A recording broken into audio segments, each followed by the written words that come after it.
Welcome to Charles Travels, where we explore the hidden corners of America and beyond, uncovering stories that touch the heart and inform the mind.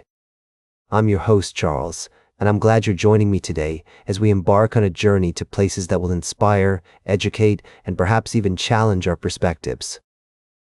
As we travel through the world, we often come across destinations that are not only breathtakingly beautiful, but also carry with them a rich history and cultural significance. Today, we find ourselves on the small island of Oshima in Kagawa Prefecture, Japan, where the air is thick with the sounds of cicadas and the scent of pine groves. It's here that we discover a unique blend of art, dance, and community coming together to heal the wounds of the past. Oshima Island has a history that's both fascinating and somber. For many years, it was a place where people suffering from Hansen's disease, also known as leprosy, were isolated from the rest of society. This painful legacy has left its mark on the island, but today, we see a different story unfolding, one of resilience, creativity, and healing. The Setouchi Triennale, an art festival that takes place every 3 years, has become a beacon of hope for the island. It brings together artists from around the world to create site-specific installations and performances that not only beautify the landscape, but also provoke thought and inspire reflection. One such performance is Locus Focus by renowned dancer Min Tanaka, who weaves a mesmerizing dance through the island's landscapes, using his body as an instrument to converse with nature. As I watched Tanaka's performance, I was struck by the way he seemed to become one with the environment, the wind, the trees, and even the passing bicyclist who inadvertently became part of the show. It was a powerful reminder that art has the ability to transcend boundaries, to heal wounds, and to connect us in ways that words alone cannot. As we explore this island and its people, we're reminded of the importance of tradition, community, and the human spirit's capacity for resilience and creativity. We see how the dignity of ordinary work, whether it's farming, fishing, or crafting, is woven into the fabric of daily life, giving meaning and purpose to those who call Oshima Island home. We'll continue to explore more of these fascinating stories from around the world, but for now, let's take a moment to appreciate the beauty of Oshima Island and the power of art to heal and transform. We'll be right back with more fascinating travel adventures on Charles Travels. Welcome back to Charles Travels, folks. I hope you're enjoying the journey so far. As we continue our travels across this great nation, we often come across stories that remind us of the importance of community and resilience. Today, I want to take you to the state of Louisiana, where a recent explosion and fire at an automotive supply company has brought the town of Roseland together in the face of uncertainty. As I was reading about this story, I couldn't help but think of the people who call Roseland home. With a population of just over 1,100, it's a small community that relies on each other for support and comfort. And when disaster strikes, as it did last Friday, the townspeople come together to help one another. The explosion and fire at Smitty's Supply, an automotive supply company located just north of Roseland, sent flames into the air and a tower of thick black smoke billowing above the rural community. Fortunately, no injuries have been reported, which is indeed a godsend, as Tangipahoa Parish President Robbie Miller so eloquently put it. As I listened to the news reports, I was struck by the sense of calm and determination that pervades this community.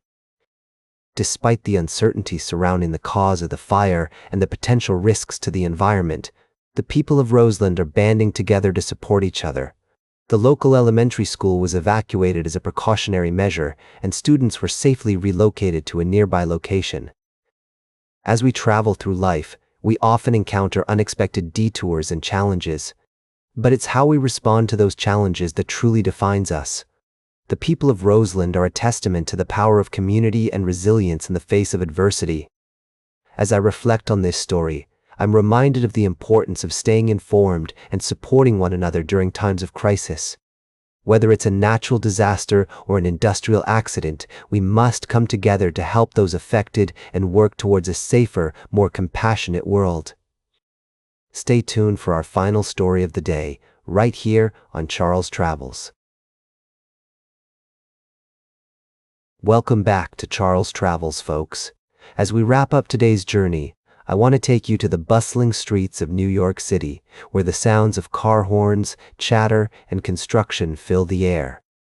We're going to explore a story that's been making waves in the business world, one that got me thinking about the nature of work, culture, and community.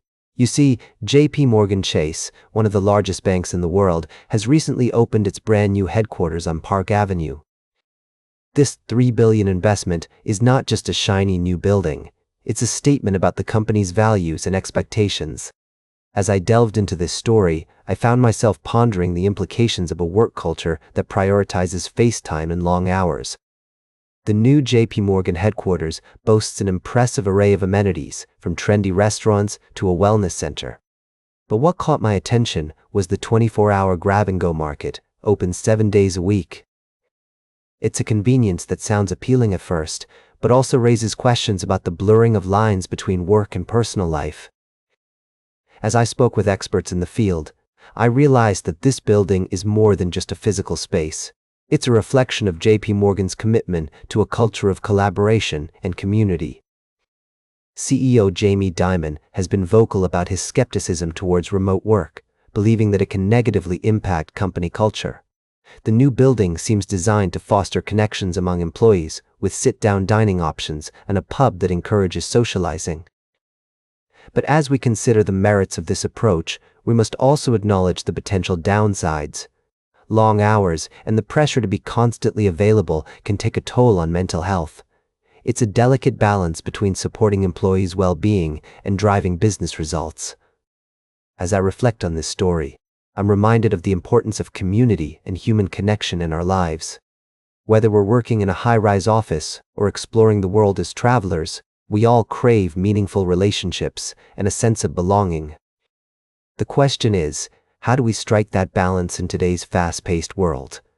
As we close out this episode of Charles Travels, I want to leave you with some food for thought. What does work-life balance mean to you?